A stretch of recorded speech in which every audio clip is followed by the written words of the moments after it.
हरि भक्तन की, श्री वृंदावन धाम की, सद्गुरुदेव भगवान की। सुहानी जैन जी जयपुर से। राधे राधे महाराज जी। महाराज जी, जब परिवार में अपने विचार और भावनाएं समझी नहीं जाती तब क्या करना चाहिए? भगवान से अपने विचार जोड़ने चाहिए। परिवार का संसार कोई न हमारे विचार नहीं समझ सकता।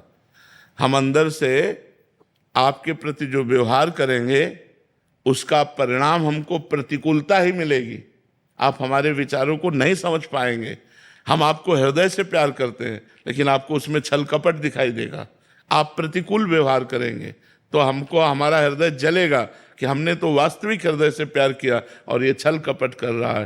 तो इसलिए हमारे हृदय की बात तो केवल हृदयेश्वर भगवान जानते हैं। इसलिए हमें चाहिए कि अपने विचार और अपने हृदय की बात भगवान से करें और सबको जो सुख पहुंचाते हैं तो परिणाम में बदले में हम कुछ ना चाहें तो हम सुखी हो जाएंगे। अगर बदले में चाहेंगे कि हम आपसे थोड़ा भी परोपकार की भावना से किया तो आप हमको थैंक यू तो बोल दीजिए, तो आप परेशान हो जाएंगे। फिर महाराज जी, जैसे घर वालों से ना बहुत बहस हो जाती है। जैसे कि अगर कोई काम भी करना है तो कोई सपोर्ट नहीं मिलता है, ऐसा लगता है। सपोर्ट भगवान देंगे। हम इसलिए तो कह रहे भगवान से जुड़ो तो परिवार भी आप पर प्रेम करेगा। जा पर कृपा राम की होई ता पर कृपा करे सब कोई।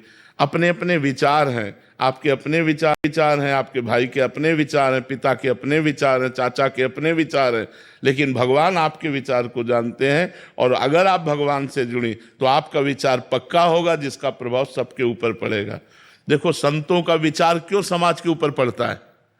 क्योंकि उनका विचार भगवान से जुड़ा हुआ होता है। समझ रहे ना? कोई नई बात नहीं है। आपके अंदर भी विचार है लेकिन आप सुनने क्या आए हो? संतों के विचार ही तो सुनने आए हो कि ये क्या बोलेंगे, इनका विचार क्या है, और आपका विश्वास है ये जो बोलेंगे सही बोलेंगे। क्यों? क्योंकि हमारा विचार, हमारा भाव भगवान से जुड़ा हुआ है। तो आप अपने विचार को, अपने भाव को भगवान से जोड़िए तो आपके परिवार पर उसका प्रभाव पड़ेगा। देख लीजिए, आप करके नाम जप कीजिए और भगवान से बातचीत कीजिए। प्रभु ऐसे से ऐसा हो जाए तो अच्छा। वो सुन रहे हैं आपकी बात, विश्वास कीजिए, वो आपके हृदय में ही बैठे सुन रहे हैं। जब ज्यादा भजन करोगे तो आपको अनुभव में होने लगा भगवान से कि हमने जो बात की देखो ये तत्क्षण हो गया। आपको अनुभव में आने लगेगा, बिना भजन के अनुभव में नहीं आएगा। और संसार से कभी हमें तृप्ति नहीं मिल सकती, कभी हमें प्यार नहीं मिल सकता। ये शब्द लिख लो, संसार के प्यार से कभी हमें शांति नहीं मिल सकती। 4 दिन वो जरूर दुलार करेगा और इसके बाद फिर हमको भटकना पड़ेगा। भगवान निर्वाह करते हैं प्यार का, संसार निर्वाह नहीं करता। संसार नवम नवम नवम। संसार आज ये वस्तु, कल वो वस्तु, परसों वो वस्तु। आज ये व्यक्ति, कल वो व्यक्ति, परसों वो व्यक्ति। ऐसा मन करता है कि नहीं कर? एक जगह मन नहीं टिकता है। तो आज हमसे कोई कह रहा है कि मैं आपको बहुत प्यार करता हूं और कुछ समय बाद हम देखते हैं वो दूसरे से प्यार कर रहा है। अब हमारी हालत क्या होगी? कहाँ जाऊं? क्योंकि मैंने जिसको अपना माना वो दूसरे से प्यार करता है।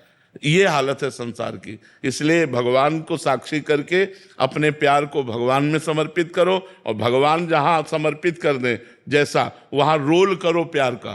प्यार भगवान में और प्यार का रोल करोगे तो जीत जाओगे। सच्चा प्यार संसार से मत करो, सच्चा प्यार भगवान से करो। धर्म पूर्वक निर्वाह संसार में करो और प्रेम भगवान से करो। अनीता रानी जी। राधे राधे महाराज जी। महाराज जी, मैं अपने बच्चों के लिए हमेशा अजीब सी डरती सी रहती हूँ। खुश रहने की कोशिश करती हूँ लेकिन कभी खुश नहीं रह पाती। अजीब सा डर रहता है हमेशा। इसका कोई समाधान? अधिक प्रीति मन भा संदेहा। जहाँ हमारा अधिक प्रेम होता है वहाँ संशय प्रकट हो जाता है। कहीं ऐसा न हो जाए, कहीं ऐसा न हो जाए, कहीं इस तरह की जो वृत्तियाँ आती हैं उनको शांत करने के लिए भगवान का नाम जप है। नाम जप करोगे तो आपको भगवान में विश्वास हो जाएगा और विश्वास से होगा कि भगवान है ना। जो 5 वर्ष के बालक प्रहलाद की रक्षा की, वही हमारे बच्चों की भी रक्षा करेंगे। वो सारे जगत के स्वामी हैं। तो हम शांत रह सकते हैं। नहीं, ये मोह जो है हमें अंदर क्लेश देता रहता है। यही तो है काम, क्रोध, लोभ, मोह, मद, मत्सर। इनमें से 6 सबके अंदर रहते हैं, एक की प्रधानता हो जाती है। कोई विशेष कामी होता है, कोई विशेष क्रोधी होता है, कोई मोही होता है। होते सब है लेकिन एक विशेष हो जाता है। अब जो विशेष हो जाएगा वो अपना प्रभाव देगा। जैसे आपके अंदर मोह की विशेषता हो गई, वो आपको जलाता रहता है, तो मोह अज्ञान के कारण है।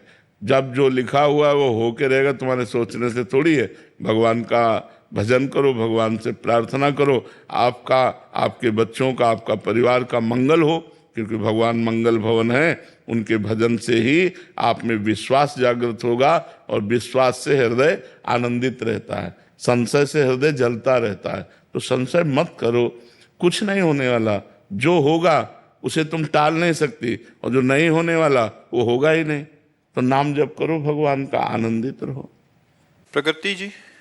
जय श्री हरिवंश। श्री हरिवंश महाराज जी। महाराज जी, मैं और मेरे पति बाहर विदेश में रहते हैं। आपके सत्संग और श्री जी की कृपा से हम दोनों पूरी कोशिश करते हैं कि आपके बताए हुए रास्ते पर चलें और वहां पर रहकर अपना जीवन सात्विक ढंग से जिएं और शामा शाम की सेवा करें। महाराज जी, आप कह रहे हैं कि हमने पार्टीज में जाना छोड़ दिया, सारे जो धर्म आचरण थे सारे विदेश में रहकर भक्ति करना बहुत कठिन बात है, क्योंकि वहाँ का वातावरण विशेष रजोगुणी और तमोगुणी है। भोग विलासिता प्रधान है, अपने यहाँ धर्म प्रधान है और अन्यत्र भोग विलासिता प्रधान है। खान पान नाना प्रकार के भोगों का, और भोगों के त्याग से भक्ति की वृद्धि होती है, और भोगों के राग से भक्ति का नाश हो जाता है। तो ये तो बहुत बहादुरी की बात है कि विदेश में रहकर संयम धारण करना, विदेश में रहकर गलत आहार न करना, विदेश में रहकर भगवान का भजन करना। तो आपको धन्यवाद है, आपके पति को धन्यवाद है। दोनों मिलकर के खूब धैर्यपूर्वक भक्ति मार्ग में चलो, जीवन का फल है भगवान की प्राप्ति हो जाना। काफी दोस्त तो छूट गए हैं जो भगवत मार्ग पर चल रहे थे, बस उन्हीं से संपर्क रहे थे। बट जो छूट गए हैं वो बहुत, महाराज जी, वो कहते हैं कि घमंडी हो गए हैं आजकल, ये हो गए हैं। तो महाराज जी, बात छिपाते हो क्या? तो महाराज जी, जीवन में मतलब इन लोगों को कटना ठीक है ना महाराज? हाँ बिल्कुल। जाके प्रिय न राम वैदेही तजिए ताहि कोटि बैरिशम जद्य परम स्नेही। गोस्वामी तुलसीदास जी कहते हैं, जो भगवान से विमुख लोग हैं, हमारा उनसे कभी संबंध न रहे। जो भगवान के भक्त हैं उनकी चरण रज हमारे माथे पे रहे, ऐसा सिद्धांत है भक्ति का। तो अगर ऐसे लोग छूटते हैं तो भगवान की कृपा है। अगर कोई साथी ना हो तो बहुत अच्छी बात है, भगवान साथी हमारे हैं। और ऐसे भगवत विमुख लोगों का साथ भी कोई साथ नहीं है। जहाँ आप पर विपत्ति आई तहाँ सब अलग नजर आएंगे, आप संकट में फंस जाएंगे, कोई पूछेगा नहीं।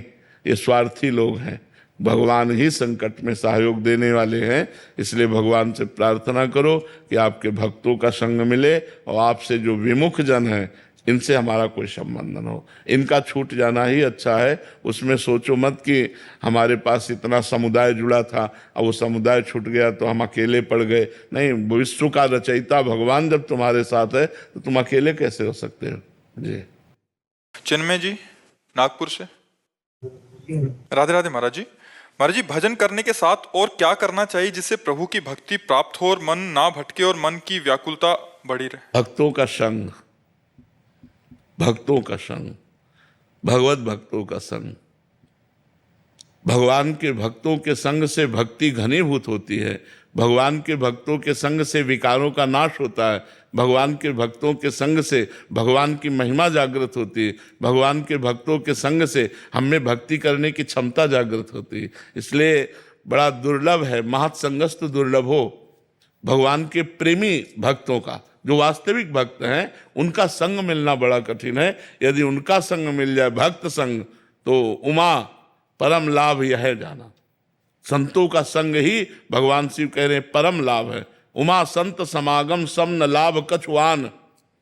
अगर संत भक्तों का संग मिल रहा है तो इससे बड़ा कोई लाभ नहीं है, क्योंकि वो हमारे असत आचरणों का त्याग करके अच्छे आचरणों में ले जाता है, भगवान की तरफ ले जाता है। तो भगवान की भक्ति घनीभूत करने के लिए अजहू सोच विचार के गही भक्तन पद ओट, हरि कृपालु सब पाछली क्षमिहे तेरी खोट। यदि हम भक्तों की शरण में हो जाएं तो भगवान हमारे सारे अपराध माफ करके हमारे हृदय को स्वीकार करने।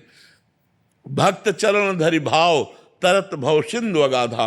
जो भक्तों के चरणों में भाव रखते हैं वो इस भव समुद्र से पार हो जाते हैं। तो भक्त संग जरूर करना चाहिए। अलका मिश्रा जी।